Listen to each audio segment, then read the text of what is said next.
Imaginez un instant, Yamoussoukro, Côte d'Ivoire, décembre 2023. Tard le soir, un homme vient d'être élu massivement à la tête d'un parti historique. Ah oui. Cet homme, c'est Tidjane Thiam. Et ça marque son grand retour après une carrière incroyable au sommet de la finance mondiale. Un retour spectaculaire, c'est le mot. Alors aujourd'hui, on va se plonger dans des extraits de ses mémoires, sans préjugés. Notre idée, c'est vraiment d'explorer en profondeur ce récit. Un récit personnel, professionnel, fascinant. Oui, et très dense. Très dense, voilà. On va suivre son parcours, l'enfance en Côte d'Ivoire, l'emprisonnement du père, le racisme en France, puis les postes de direction chez Aviva, Prudentiel, Crédit Suisse. Jusqu'à ce retour récent en politique, oui. C'est une vie traversée par l'identité, le pouvoir, la résilience, et puis les défis du continent africain, bien sûr. Allons-y, décortiquons ça. C'est parti. Bon, le livre s'ouvre sur une enfance assez singulière. Un père absent, Amadou Thiam, emprisonné en 63, accusé d'un complot contre le président Houphouët-Boigny. Qui était le grand-oncle de Tidjane par alliance, c'est ça qui est faux. Exactement. Donc ambiance tendue dans ses premières années post-indépendance. Absolument. Et là, ce qui est frappant, c'est le rôle de la mère, Mariétou Sow, la nièce d'Houphouët-Boigny. Elle devient vraiment la figure centrale. Ah oui? Oui, une femme décrite comme très forte, très courageuse. Elle met l'accent sur l'excellence scolaire comme un rempart en fait. Soyez les premiers, elle leur dit. Et c'est elle qui transmet cette image, cette métaphore du pouvoir politique comme un soleil. Ah, la fameuse métaphore. Oui, ni trop loin pour ne pas avoir froid, ni trop près pour ne pas se brûler. Une leçon précoce sur les dangers, l'ambivalence du pouvoir, vraiment. Et le père alors, quand il sort de prison après 2 ans, Tidjane Thiam le décrit comment? Comme un homme changé, marqué, obsédé par une chose, sa réhabilitation politique. Il veut redevenir ministre. D'accord. On imagine la tension à la maison entre les parents sur comment se comporter avec Houphouët-Boigny. Exactement. Houphouët, lui-même personnage complexe, leader de l'indépendance, modernisateur mais aussi autocrate. C'est ça. Et cette tension, elle mène où finalement? Au départ, la famille part au Maroc en 66. Le père est nommé ambassadeur par Houphouët. Ah d'accord. Un exil doré en quelque sorte. Oui, un peu ça. Ça arrange tout le monde. Le père retrouve un statut, la mère s'éloigne un peu des intrigues d'Abidjan. Mais pour le jeune Tidjane, c'est le début d'autres défis. Le Maroc donc, et là il découvre le racisme de front, c'est ça? Oui, très violemment. Au lycée Descartes à Rabat, un lycée français assez élitiste, il raconte un épisode de harcèlement brutal dès son arrivée. Une bande qui l'isole, l'insulte. Terrible. Oui, une expérience traumatisante. Et c'est là que s'ancre cette leçon du père. Laquelle? Cette injonction, face à la discrimination, il faut être 2 fois meilleur. Son père lui dit, si tu dois sauter 1m40, apprends à sauter 1m80. Parce que quand ce sera ton tour, ils monteront la barre juste pour toi. Une stratégie de survie en fait. Cette nécessité de surperformer tout le temps. Impressionnant. Et le Maroc de l'époque, c'est pas seulement l'école, j'imagine. Politiquement, c'était tendu aussi, non? Ah oui, 62, c'était pas un havre de paix. Il raconte avoir été témoin de très près de 2 tentatives de coup d'État cinglantes, en 71 et 72. Ah carrément? Oui, son père échappe de peu à la mort lors de la première. Donc ça doit forger une vision assez crue, disons, du pouvoir et de sa fragilité. Oui, on imagine. Ces expériences directes de la violence politique, ça s'ajoute à l'histoire familiale compliquée? Tout à fait. Ça construit une compréhension très aiguë, peut-être un peu désabusée, des réalités politiques, loin des idéaux, quoi. Ensuite, retour en Côte d'Ivoire, en 78.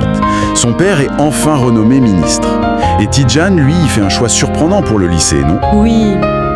Il choisit le public, le lycée classique d'Abidjan, plutôt que les lycées privés plus huppés. Et il cartonne, il finit premier au bac national. Incroyable. Et après, c'est le grand saut, la France. Objectif polytechnique poussé par le père. Exactement.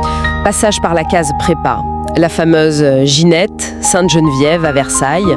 Il décrit ça comme un bizutage intense mais formateur. Et la réussite à Polytechnique, c'est une fierté immense pour la famille. Une sorte de revanche symbolique sur l'histoire coloniale, surtout pour le père. Mais c'est là que commence ce qu'il appelle le test français. Ah oui, Malgré Polytechnique, malgré l'école des mines ensuite, l'accès au travail, c'est compliqué. C'est le moins qu'on puisse dire. Il raconte cette anecdote du contrôle de police, glaçante. Les flics agressifs, puis qui changent complètement de ton en voyant l'autocollant X de Polytechnique sur la voiture. Oui, une illustration brutale de la différence entre le discours républicain et la réalité, quoi. Il envoie des dizaines de CV pour trouver un stage, un premier job. Rien. Zéro réponse positive d'entreprise française. Zéro. Alors que ses camarades de promo croulent sous les offres. Il est obligé de faire jouer les relations de son père pour décrocher un stage. C'est une énorme désillusion. Et c'est ça qui le pousse à regarder ailleurs ? Exactement. C'est McKinsey, le cabinet de conseil américain, qui lui ouvre les portes. Il lui finance même un MBA à l'INSEAD. Après, il bosse pour eux à Paris, New York, Londres. Donc la France lui ferme la porte, le monde anglo-saxon la lui ouvre. Déjà. C'est ça, cette première expérience du plafond de verre en France, malgré les diplômes les plus prestigieux, elle est vraiment fondatrice. Ça explique beaucoup de choses pour la suite de sa carrière, notamment à Londres. Changement de décor. 1993. Mort d'Houphouët-Boigny. Thiam assiste aux funérailles. Et là, il est frappé par quelque chose. Oui, par la pauvreté visible dans la foule immense qui défile pendant des jours. La Côte d'Ivoire sort de plusieurs années de crise économique. Ça le touche profondément. Et il prend une décision radicale. Il décide de rentrer. De rentrer, servir son pays, comme il dit. Il refuse une offre de Goldman Sachs à New York. Et il obtient un poste important. Énorme, oui. Le nouveau président, Biedi, lui confie la direction et contrôle des grands travaux, la DCGTEX. Une sorte de super ministère technique qui gère tous les grands projets d'infrastructure. Un cadeau empoisonné, il dit. Mais il y applique les méthodes McKinsey, j'imagine. Tout à fait. Gestion rigoureuse, restructuration, informatisation, lutte contre le gaspillage. Et surtout, il mène une politique très volontariste d'ivoirisation des cadres. C'est-à-dire ? Il remplace beaucoup d'expatriés, souvent français, par des Ivoiriens compétents, parfois même mieux formés, mais qui étaient sous-payés. Il raconte avoir réduit drastiquement le nombre d'expatriés, ce qui a permis d'augmenter les salaires locaux. Intéressant. Et il gère des projets concrets ? Des projets majeurs, oui, comme la centrale électrique d'Azito. Il raconte des négociations très tendues, notamment avec les Français, pour imposer un choix technique et financier plus favorable à la Côte d'Ivoire. Il se montre déjà comme un négociateur tenace. Très tenace, oui, défendant les intérêts ivoiriens. Ça lui crée quelques frictions d'ailleurs avec l'ambassade de France. Ensuite, il devient ministre, c'est ça ? Ministre du Plan et du Développement en 98 ? Oui, mais le climat politique commence sérieusement à se dégrader. Crise économique qui revient et surtout, ces tensions autour de l'ivoirité. Ah oui, ce concept promu par le pouvoir Biedi pour exclure l'opposant Ouattara. Exactement. Thiam exprime son malaise face à cette dérive nationaliste, ethnique même. Et puis c'est le coup d'État. Décembre 1999, le général Guéhi renverse Biedi. Thiam est en voyage à ce moment-là. Il rentre quand même, hein ? Oui, malgré les risques. Guéhi lui propose un poste important dans la junte militaire. Et il accepte ? Il refuse, catégoriquement. Il ne veut pas collaborer avec un régime militaire. Et c'est ce refuge qui le pousse à l'exil. Un exil qui va durer longtemps ? Plus de 20 ans. Donc, début des années 2000, le revoilà en Europe et de nouveau confronté au racisme à l'embauche en France. Encore une fois, oui. Il raconte une anecdote assez édifiante. Un entretien dans une tour de la Défense. Un très haut dirigeant lui explique, sans détour, Quoi donc ? qu'il ne peut pas le nommer un poste de direction parce que les équipes, majoritairement blanches, ne l'accepteraient pas. Son nom, son parcours africain, c'est vu comme un frein. C'est incroyable. Malgré l'expérience ministérielle, McKinsey... Ça ne change rien. Les portes restent fermées en France. C'est donc logiquement à Londres qu'il trouve sa place, chez Aviva, l'assureur, en 2002. Et là, l'accueil est différent ? Apparemment, oui. Le CEO, Richard Harvey, qui deviendra un mentor, semble plus ouvert, moins focalisé sur ses questions d'origine. Et chez Aviva, il monte vite. Oui, il gravit les échelons Cocataz, stratégie, direction internationale. Mais en 2007, coup de théâtre, alors qu'il semblait le successeur naturel de Harvey. Il n'est pas choisi. Non, le conseil choisit quelqu'un d'autre. Nouvelle déception. Il soupçonne, encore une fois, que sa couleur de peau ait pu jouer un rôle. Malgré sa loyauté, il avait même refusé un poste de CEO chez Lloyds pour rester chez Aviva. Dur. Et ça le met où ensuite ? Chez Prudential, un autre géant de l'assurance britannique. Il y entre comme directeur financier, CFO, en 2008. juste avant la grande crise financière. Timing parfait. Ou pas. Disons intense. Il aide l'entreprise à traverser cette période de turbulence. Et moins d'un an après, en mars 2009, il est nommé CEO. Et là, c'est un événement, le premier dirigeant noir d'une entreprise du FTSE 100. Exactement, l'indice phare de la bourse de Londres. Les médias insistent énormément là-dessus. Et lui, comment il le vit ? Avec une certaine distance, une certaine gêne même, il rappelle la complexité de son identité. Ivoirien, sénégalais, français, musulman, élevé catholique. Il n'aime pas être réduit à sa couleur de peau. Compréhensible.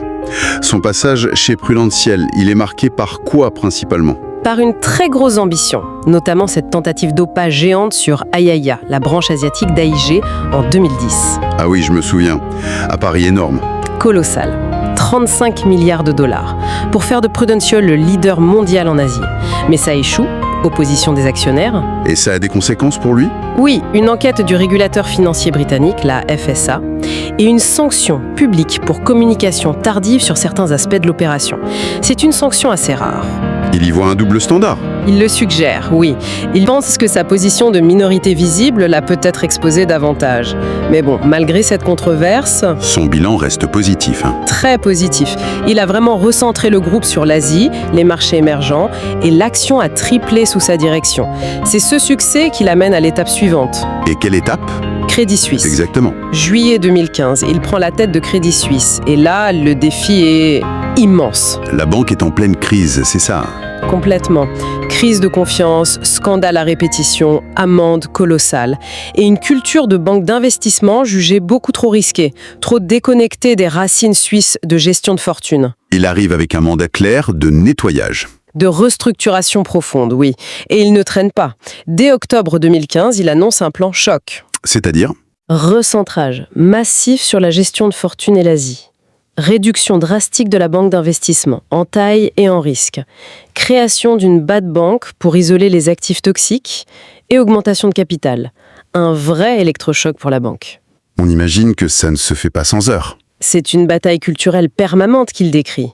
Il faut changer les mentalités, s'attaquer aux prises de risques excessives, renforcer la conformité, essayer de mettre fin à une certaine opacité héritée du secret bancaire. Il utilise des méthodes fortes. Il utilise des outils technologiques, comme ceux de Palantir, pour analyser les données clients et faire le ménage. Et puis, il y a ce fameux discours des toilettes. Ah oui, racontez. Pour inciter au respect des nouvelles règles, il compare ça à l'hygiène de base. En gros, j'ai construit les meilleures toilettes possibles, modernes, propres. Alors, s'il vous plaît, arrêtez de faire caca par terre. Une image. Direct, mais ça passe mal. Disons que ça illustre la difficulté de changer une culture aussi ancrée.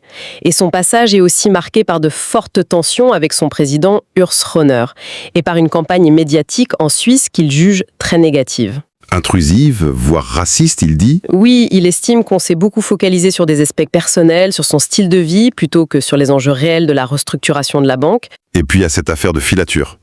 Le Spygate. Oui, fin 2019, on découvre que la banque a fait surveiller un ancien cadre dirigeant qui était parti chez le concurrent UBS. C'est un énorme scandale en Suisse. Et même s'il nie avoir ordonné ça. Ça le fragilise énormément. Ça précipite son départ en février 2020, avant même la fin de son plan de restructuration. Un départ très controversé, qui laisse un goût d'inachevé. Après cette expérience Crédit Suisse, il prend du recul. Oui. Il refuse d'autres postes de CEO en Europe, semble-t-il. Il s'investit plutôt dans des missions pour l'Union africaine, notamment sur la réponse économique au Covid. Et il crée un fonds d'investissement, un SPAC, axé entre autres sur les énergies renouvelables en Afrique. Retour aux sources africaines, en quelque sorte. Oui. Et son retour physique en Côte d'Ivoire en 2022, après presque 23 ans d'absence, c'est un moment clé. Ça coïncide avec une période de forte instabilité au Sahel. Mais dans ses mémoires, il analyse les défis du continent. Oui, de manière assez critique. Il parle de l'héritage colonial, surtout dans la zone francophone, qu'il juge plus instable, de la mauvaise gouvernance, de la nécessité de réinventer la démocratie, peut-être avec plus de décentralisation pour gérer la diversité ethnique. Et fort de toute son expérience internationale, il propose une vision pour l'avenir africain, pour la Côte d'Ivoire, pour l'Afrique ? Absolument. Les priorités sont très claires pour lui. L'éducation d'abord, massive, surtout pour les filles, il les appelle la balle d'argent du développement. Intéressant. La santé, la nutrition infantile, les infrastructures de base comme l'énergie solaire, et puis surtout libérer le potentiel du secteur privé, formaliser l'économie informelle, mieux gérer les ressources naturelles avec des fonds souverains. On sent le fil conducteur finalement. Malgré tout, il croit au potentiel africain. Il reste profondément convaincu que ce potentiel est immense. Il y a la démographie, cette jeunesse dynamique, il y a une nouvelle vague d'entrepreneurs. Il pense vraiment que le 21e siècle peut être celui de l'Afrique. Mais il y a une condition, hein. Oui, une condition essentielle, hein. Un leadership de qualité, intègre, visionnaire, capable de bâtir des institutions solides et de rompre avec les vieux démons, la dépendance, la mauvaise gestion, l'instabilité. Son propre parcours d'ailleurs incarne cette tension entre le potentiel immense et les obstacles réels. C'est vrai, quel parcours! De Yamoussoukro à Zurich, en passant par Paris, Londres, New York, c'est une trajectoire incroyable, qui nous parle de résilience, oui, d'ambition. Mais aussi des réalités très dures du leadership dans un monde globalisé où, les préjugés de couleur, les héritages coloniaux, ça pèse encore énormément. Il incarne vraiment cette complexité des identités post-coloniales et les défis gigantesques du développement africain. Tout à fait. Et son récit met vraiment en lumière cette friction permanente entre l'individu, aussi brillant soit-il, et les systèmes, qu'ils soient financiers, politiques, sociaux. Comment on navigue là-dedans? Comment on essaie de réformer, au risque d'être rejeté parfois? C'est ça. L'exigence d'intégrité qu'il met en avant, la vision à long terme, et puis cette nécessité constante de devoir sauter plus haut que les autres, comme disait son père, et la conscience aiguë des barrières invisibles. Ce sont vraiment des fils conducteurs. Alors, au final, qu'est-ce qu'on retient de tout ça, de cette exploration?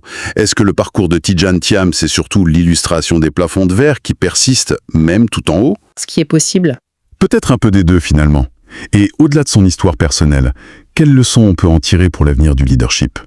En Afrique, mais aussi ailleurs. Face à ces défis d'inclusion, de performance? Voilà une bonne question pour terminer. Ça laisse matière à réfléchir.